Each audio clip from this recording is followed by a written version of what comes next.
आप लोगों ने अब तक तृतीय अध्याय सुने। भगवान कैसे कामरूपी दुर्जन शत्रु को वश में करने का तरीका बताते हैं। अब आप यहाँ से चतुर्थ अध्याय श्रीमद् भागवत गीता का गीता ज्ञान का आप यहाँ से सुनेंगे। अब यहाँ भगवान श्री कृष्ण बोलते हैं, मैं इस अविनाशी योग को सूर्य से कहा था।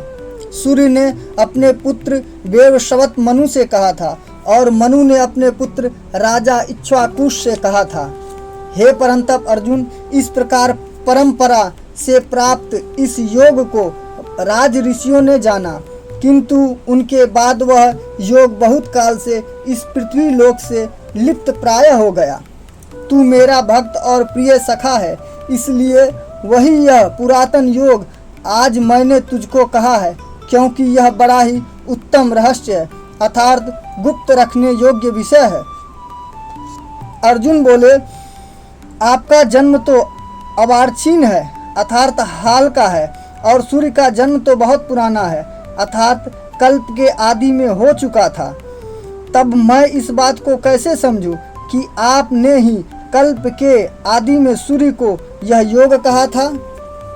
इस पर भगवान श्री कृष्ण बोले, हे परंतप अर्जुन, मेरे और तेरे बहुत से जन्म हो चुके हैं, उन सबको तू नहीं जानता, किंतु मैं जानता हूँ। मैं अजन्मा और अविनाशी स्वरूप होते हुए भी तथा समस्त प्राणियों का ईश्वर होते हुए भी अपनी प्रकृति को अधीन करके अपनी योग माया से प्रकट होता हूँ। हे भारत, जब जब धर्म की हानि और अधर्म की वृद्धि होती है, तब तब ही मैं अपने स्वरूप को रचता हूँ, अर्थात साकार रूप से लोकों के सन्मुख प्रकट होता हूँ। यदा यदा ही धर्मस्य ग्लानि भवति भारत, अभ्युत्थान मध्यमर्मस्य तदात्मानं सृजाम्यहम्। परित्राणाय साधूनां विनाशाय च दुष्कृतां धर्म संस्थापनार्थ्य संभवामि युगे युगे। साधु पुरुषों का उद्धार करने के लिए, पाप कर्म करने वाले का विनाश करने के लिए और धर्म की अच्छी तरह से स्थापना करने के लिए मैं युग युग में प्रकट हुआ करता हूँ। हे अर्जुन, मेरे और कर्म दिव्य अर्थात निर्मल और अलौकिक है। इस प्रकार जो मनुष्य तत्व से जान लेता है, वह शरीर को त्याग कर फिर इस जन्म मरण के चक्कर में नहीं आता। पहले भी जिसके राग और भय क्रोध सर्वथा नष्ट हो गए थे और जो मुझ में अन्य प्रेम पूर्वक स्थित रहते हुए थे, ऐसे मेरी आश्रित रहने वाले बहुत से भक्त उपयुक्त ज्ञान रूप तप से पवित्र होकर मेरे स्वरूप को प्राप्त हो चुके हैं। हे अर्जुन, जो भक्त मुझे जिस प्रकार भजते हैं, मैं भी उनको उसी प्रकार भजता हूँ, क्योंकि सभी मनुष्य सब प्रकार से मेरी ही मार्ग का अनुसरण करते हैं। इस मनुष्य लोक में कर्मों के फल को चाहने वाले लोग देवताओं का पूजन किया करते हैं, क्योंकि उनको कर्मों से उत्पन्न होने वाली सिद्धि शीघ्र मिल जाती है। ब्राह्मण, क्षत्रिय, वैश्य और शूद्र, इन चार वर्णों का समूह गुण और कर्मों के विभाग पूर्वक मेरे द्वारा रचा गया है। इस प्रकार उस सृष्टि रचना आदि कर्म का कर्ता होने पर भी मुझ अविनाशी परमेश्वर को तू वास्तव में अकर्ता ही जान। कर्मों के फल में मेरी सप्रिया नहीं है, इसलिए मुझे कर्म लिप्त नहीं करते। इस प्रकार जो मुझे तत्व से जान लेता है, वह भी कर्मों से नहीं बंधता। पूर्व काल में मुमुक्षुओं ने भी इस प्रकार जानकर ही कर्म किए हैं, इसलिए तू भी पूर्वजों के द्वारा सदा से किए जाने वाले कर्मों को ही कर। कर्म क्या है और अकर्म क्या है, इस प्रकार इसका निर्णय करने में बुद्धिमान पुरुष भी मोहित हो जाते हैं। इसलिए वह कर्तव्य में मैं तुझे भली भांति समझाकर कहूँगा, जिसे जानकर तू अशुभ से अर्थात कर्म बंधन से मुक्त हो जाएगा। कर्म का स्वरूप भी जानना चाहिए और अकर्म का स्वरूप भी जानना चाहिए तथा विकर्म का स्वरूप भी जानना चाहिए, क्योंकि कर्म की गति गहन है। जो मनुष्य कर्म में अकर्म देखता है और जो अकर्म में कर्म देखता है, वह मनुष्यों में बुद्धिमान है और वही योगी समस्त कर्मों को करने वाला है, जिसके संपूर्ण शास्त्र सम्मत कर्म बिना कामना और संकल्प के होते हैं, तथा जिनके समस्त कर्म ज्ञान रूप अग्नि के द्वारा भस्म हो गए हैं। उन महापुरुष को ज्ञानी जन भी पंडित कहते हैं। जो पुरुष समस्त कर्मों में और उनके फलों में आसक्ति का सर्वथा त्याग करके संसार के आश्रय से रहित हो गया है और परमात्मा में नित्य तृप्त है, वह कर्मों में भली भांति बरतता हुआ भी वास्तव में कुछ भी नहीं करता। जिसका अंतःकरण और इंद्रियों के सहित शरीर जीता हुआ है और जिसने समस्त भोगों की सामग्री का परित्याग कर दिया है, ऐसे आशा रहित पुरुष केवल शरीर संबंधी कर्म करता हुआ भी पापों को प्राप्त नहीं होता। जो बिना इच्छा के अपने आप प्राप्त हुए पदार्थ में सदा संतुष्ट रहता है, जिसमें ईर्ष्या का सर्वथा अभाव हो गया हो, जो हर्ष शोक आदि द्वंद्वों से सर्वथा अतीत हो गया हो, ऐसे सिद्धि और असिद्धि में सम रहने वाला कर्मयोगी कर्म करता हुआ भी उनसे नहीं बंधता। जिसकी आसक्ति सर्वथा नष्ट हो गई है, जो देहाभिमान और ममता से रहित हो गया है, जिसका चित्त निरंतर परमात्मा में ज्ञान में स्थित रहता है, ऐसा केवल यज्ञ संपादन के लिए कर्म करने वाले मनुष्य के संपूर्ण कर्म भली भांति विलीन हो जाते हैं।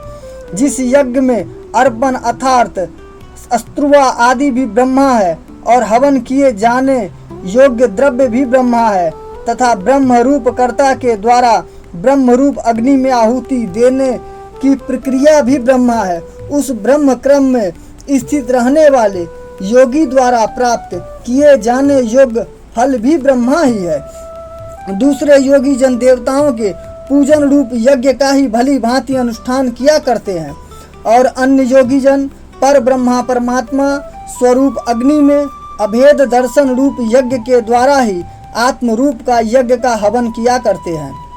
अन्य योगी जन स्रोत आदि समस्त इंद्रियों को संयम रूप अग्नि में हवन किया करते हैं और दूसरे योगी लोग शब्द आदि समस्त विषयों को इंद्रिय रूप अग्नि में हवन किया करते हैं। दूसरे योगी जन इंद्रियों के संपूर्ण क्रियाओं को और प्राणों की समस्त क्रियाओं को ज्ञान से प्रकाशित आत्म संयम योग रूप अग्नि में हवन किया करते हैं।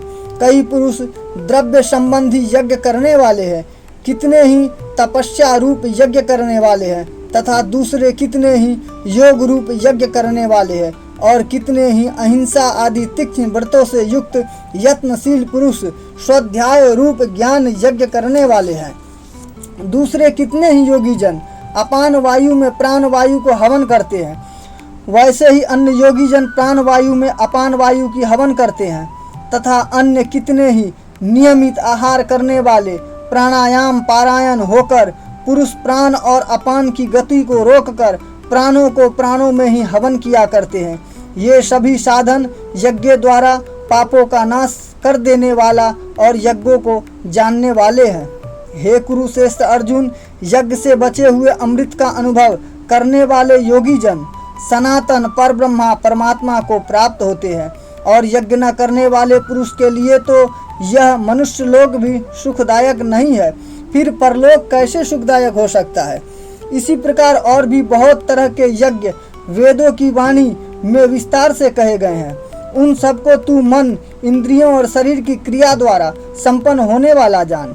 इस प्रकार तत्व से जानकर उनके अनुष्ठान द्वारा तू कर्म बंधन से सर्वथा मुक्त हो जाएगा।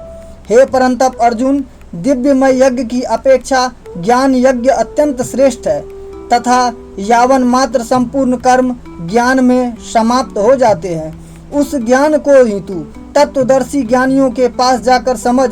उनको भली भांति दंडवत प्रणाम करने से, उनकी सेवा करने से और कपट छोड़कर सरलता पूर्वक प्रश्न करने से वे परमात्मा तत्व को भली भांति जानने वाले ज्ञानी महात्मा तुझे उस तत्व ज्ञान का उपदेश करेंगे, जिसको जानकर फिर तू इस प्रकार मोह को नहीं प्राप्त होगा। तथा हे अर्जुन, जिस ज्ञान के द्वारा तू संपूर्ण भूतों को निशेष भाव से पहले अपने में और पीछे मुझ सच्चिदानंद घन परब्रह्मा में देखेगा, यदि तू अन्य सब प्राणियों से भी अधिक पाप करने वाला है तो भी तू ज्ञान रूप नौका द्वारा निसंदेह संपूर्ण पाप समुद्र से भली भांति तर जाएगा। क्योंकि हे अर्जुन, जैसे प्रज्वलित अग्नि ईंधनों को भस्ममय कर देता है, वैसे ही ज्ञान रूप अग्नि संपूर्ण कर्मों को भस्ममय कर देता है। इस संसार में ज्ञान के समान पवित्र करने वाला निसंदेह कुछ भी नहीं है। उस ज्ञान को कितने ही काल से कर्म योग के द्वारा शुद्धांतःकरण हुआ मनुष्य अपने अपने ही आत्मा में पा लेता है। जितेंद्रिय साधन पारायण और ज्ञानवान मनुष्य ज्ञान को प्राप्त होता है तथा ज्ञान को प्राप्त होकर वह बिना विलंब के तत्काल ही भगवत प्राप्ति रूप परम शांति को प्राप्त हो जाता है। विवेकहीन और श्रद्धा रहित संशय युक्त मनुष्य परमार्थ से अवश्य भ्रष्ट हो जाता है। ऐसे संशय युक्त मनुष्य के लिए ना यह लोक है, ना परलोक है और ना ही सुख है। हे धनंजय, जिसने कर्म योग की विधि से समस्त कर्मों का परमात्मा में अर्पण कर दिया है और जिसने विवेक द्वारा समस्त संशयों का नाश कर दिया है, ऐसे वश में किए हुए अंतःकरण वाले पुरुष को कर्म नहीं बांधते। इसलिए हे भरतवंशी अर्जुन, तू हृदय में स्थित इस अज्ञान जनित अपने संशय का विवेक ज्ञान द्वारा तलवार द्वारा छेदन करके समत्व रूप कर्म योग में स्थित हो जा और युद्ध के लिए खड़ा हो जा। ओम तत्सदिति श्रीमद् भगवद गीता सुपनिषदेषु ब्रह्म विद्यायाम योग शास्त्रे श्री कृष्ण अर्जुन संवादे ज्ञान कर्म संन्यास योगे नाम चतुर्थ अध्याय समाप्त्यो। तो दोस्तों, आपने यह गीता ज्ञान का चतुर्थ अध्याय आप लोग सुने। यह चतुर्थ अध्याय यहाँ पर समाप्त होता है। अब मिलेंगे आप लोगों से अगले 5वें अध्याय में। तब तक के लिए bye bye, take care. Channel को सब्सक्राइब करना ना भूलें।